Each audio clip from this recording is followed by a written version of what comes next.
Now that you've had some time to reflect on the season overall, highs and lows, just how do you look back on 2022? While it's still not over for you, of course, but how do you look back on the Sounders part of 2022?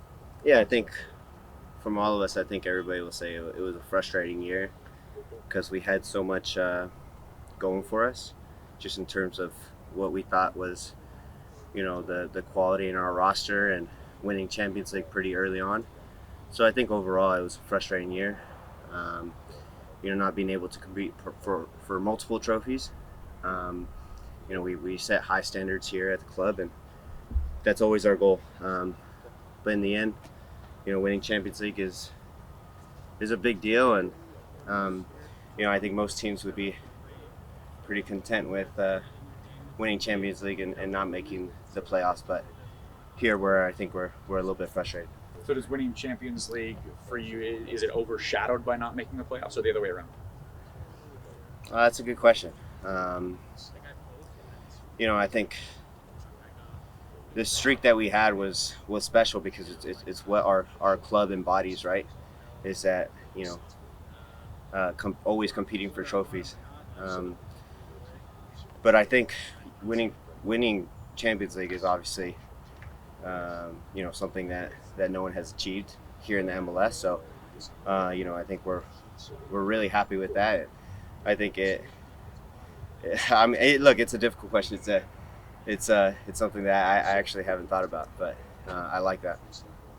For you personally, obviously you dealt with the injury here of late, but for 2022, for you personally, again, knowing that it's not over yet, but how did that go for you? I think it started off really well. I felt really in really good shape coming into the season. Felt like I was playing really well, and then I think after that Toronto game, that Nashville game where we had 3 games in a week, me getting injured during that time, I think that kind of spiraled into a downhill effect, and it became a difficult year. But I'm getting back, and I feel back, to myself, and I think that's important.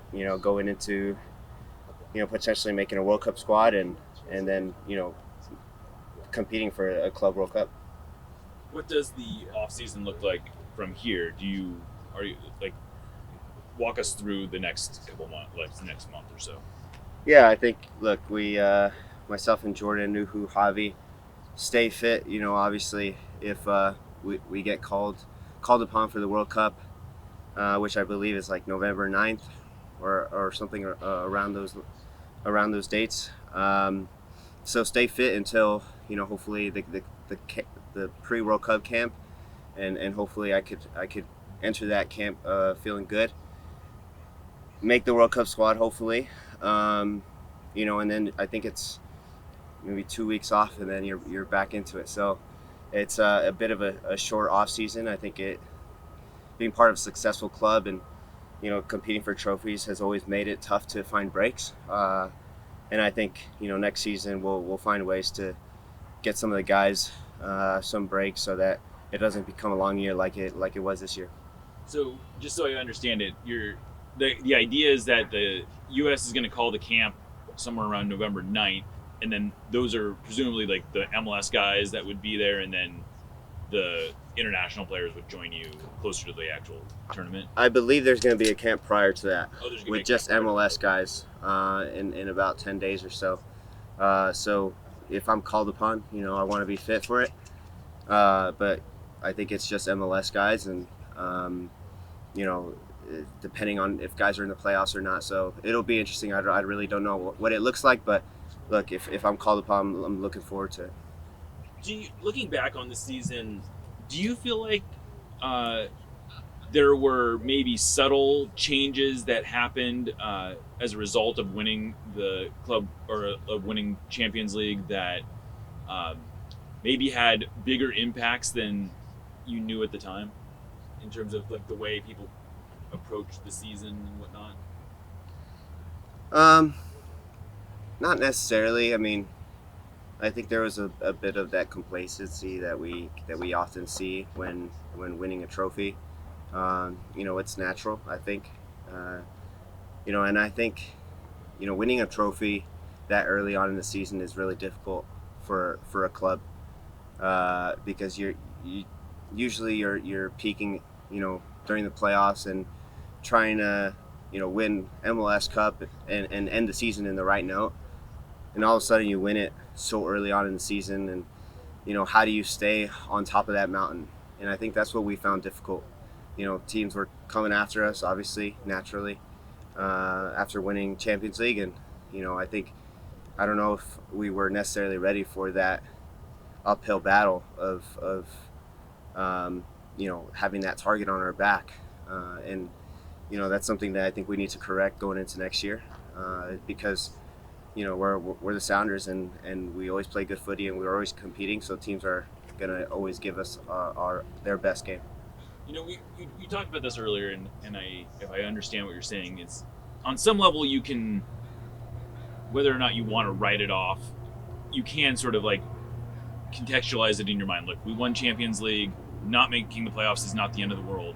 But there's got to be a fine line, I would think, between not making the playoffs this year and then that becoming sort of like, maybe not acceptable, but becoming kind of the new norm. And I guess, how do you go about protecting against sort of the standard slipping? Yeah, we can't make this a trend, right? I think that's important, and I think everybody understands that within the organization, right? We talk about our goals, we talk about our high standards, but what I mentioned earlier was, when you're at the top, and people won't give their best game against you, you have to train extremely well each and every day, have guys compete for starting spots, feel that bit of pressure going into every game, and we have to embrace that. And I think that's what we didn't do this year, was embrace that challenge. Look, we win Champions League, teams are going to be coming after us, and we have to go out there each and every week and perform at our highest level. And I think we had so many small errors that led to goals, and those little errors that we need to correct and be on top of it, because trailing each and every game is difficult, and you're never going to play your best game when you're down 1-0. Is there anything you feel like you learned from this season, both good and bad? I think from an individual standpoint, I learned a lot. Just this was really my first injury, and it's dark at times. This is what you love to do, and you want to be out here training with the guys that you love. So in that aspect, I think appreciating the everyday hustle that the profession brings. And then from a team standpoint, I feel like I think I need to take a bigger step into a leadership role, and make sure that this stuff doesn't happen again. And I think that will be my goal going into next year. Going back to the national team stuff, this might be minutia, but we always use the phrase "called up." When you've gone with the national team before, is it an actual call from Berhalter? Take us into the process. What involves being called up? Is it a phone call? Is it an email? What is it? Yeah, at times it's a phone call. Other times it's more so an email. You get an email saying that you've been selected. About a couple days prior to the announcement. But yeah, it's an interesting thing, call up. But yeah, hopefully I get that email, and I want to be able to compete for that spot. Do you still remember the first time you got that email or call? Yeah, actually, it was for Gold Cup, and I think I got a call from Bruce as well, talking about that, and that was a great experience for me. And I think we had a lot of veteran guys on that roster, so seeing guys like Tim Howard, and I think Clint replaced some of the guys, Nagby, Michael Bradley, so I think that was one of my favorite moments for sure of my career.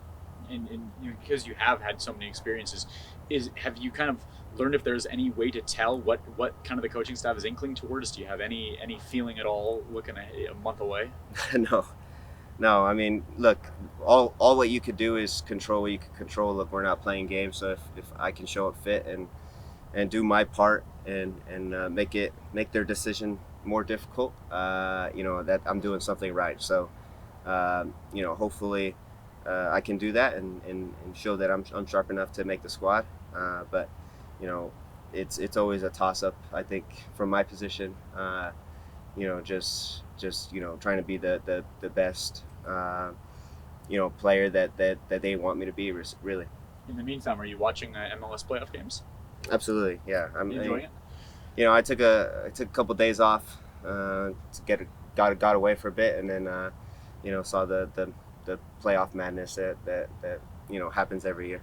Christian, se nos acaba la temporada, temporada de la temporada regular, pero tienes la oportunidad de hacer el equipo de la selección. Están entrenando ahorita, estás saliendo de recuperación de una lesión. ¿Cómo te preparas mentalmente para la posibilidad que puedas salir?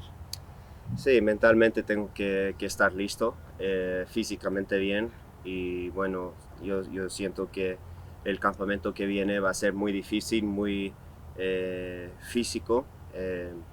Vamos, yo creo que vamos a jugar unos partidos si me llaman, y bueno, tengo que enseñar que estoy físicamente bien después de la operación, y estos días que faltan estoy dándole muchas ganas aquí en el entrenamiento para